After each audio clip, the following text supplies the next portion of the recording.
ঈদে মিলাদুন নবী কিভাবে শুরু হলো?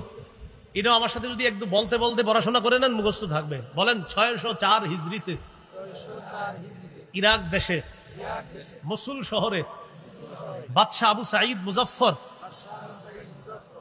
জনৈক আলেম আবুল খাত্তাব ওমর ইবনে দিহিয়া তার মাধ্যমে সর্বপ্রথম ঈদে মিলাদুন নবীর সূচনা করে।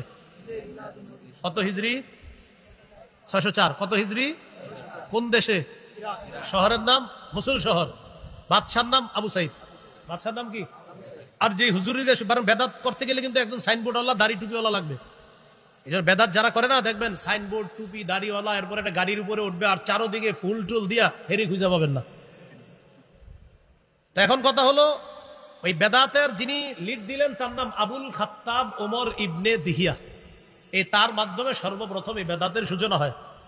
তার ব্যাপারে ইবনে হাজার আসকালানী রহমতুল্লাহি আলাইহি বলেন কাসীরুল ওয়াকিআতি ফিল আইম্মাতি ওয়া ফিস সালাফি মিনাল উলামা।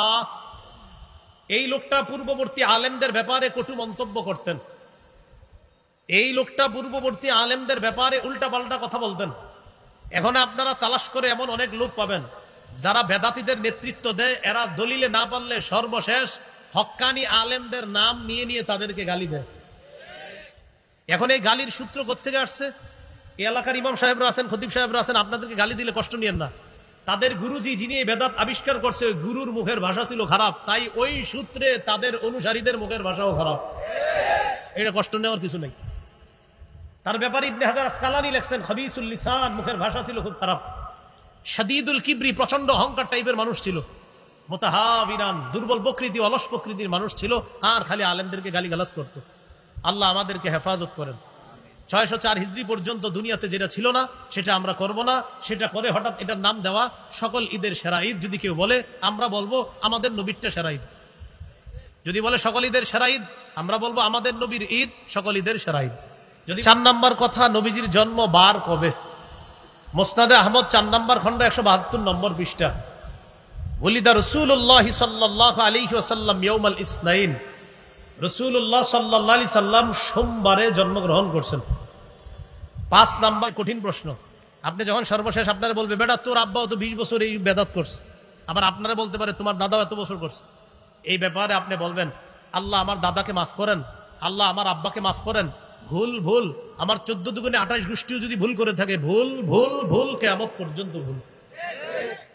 এটা জবাব দিয়ে দিবেন আপনি। সর্বশেষ কথা 12 নাম্বার, এটা আমার সাথে একটু যুব সমাজ সহ সবাই বলেন। বলেন বেদাতের পরিবর্তে আমরা ব্যাপকভাবে সুন্নাহের প্রচার করব। এত বেশি সুন্নাহের প্রচার করব, আমাদের সুন্নাহর প্রচারের ফলে বেদাতের যেন কবর হয়ে যায়। তাহলে বেদাতের বিপরীতে আমরা কি প্রচার করতে হবে? এই মাহফিলটা হচ্ছে যুব সমাজের উদ্যোগে শোলাকিয়ার। এই যে শোলাকিয়া মাঠে অনেকগুলা গাছ, এই গাছের মধ্যে সুবহানাল্লাহ লেখা থাকতে হবে, আলহামদুলিল্লাহ লেখা থাকতে হবে, আল্লাহু আকবার। রাস্তার পয়েন্টে পয়েন্টে থাকতে হবে, ডান পাশে হাঁটা সুন্নত। রাস্তার পয়েন্টে লিখে দিবেন যে সুবহানাল্লাহ বলা, আলহামদুলিল্লাহ বলা। এটা বলার উপকারিতা কি?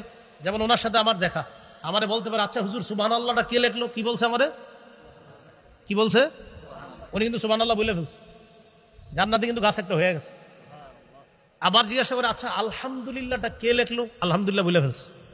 আবার বলতেছে আল্লাহু আকবার, এটা কে লেখলো? আমাদের উজানি মাদ্রাসা যাইতে দেখবেন প্রায় গাছের মধ্যে সুবহানাল্লাহ, আলহামদুলিল্লাহ, লা ইলাহা ইল্লাল্লাহ, আল্লাহু আকবার। এইভাবে প্রচার করা।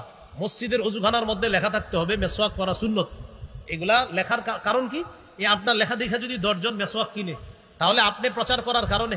রাসূল সাল্লাল্লাহু আলাইহি সাল্লাম তিরমিজির বর্ণনায় বলেছেন 2677 নম্বর হাদিস, একটা সুন্নত প্রচারের ফলে যদি অন্য কতজন আমল করে, আপনি একজন প্রচার করলেন আর 100 জন আমল করে, 100 জনের সওয়াব আপনার আমলনামায় হবে। এই জন্য ব্যাপকভাবে আমরা সুন্নাহের প্রচার প্রসার করব। বলেন ইনশাআল্লাহ।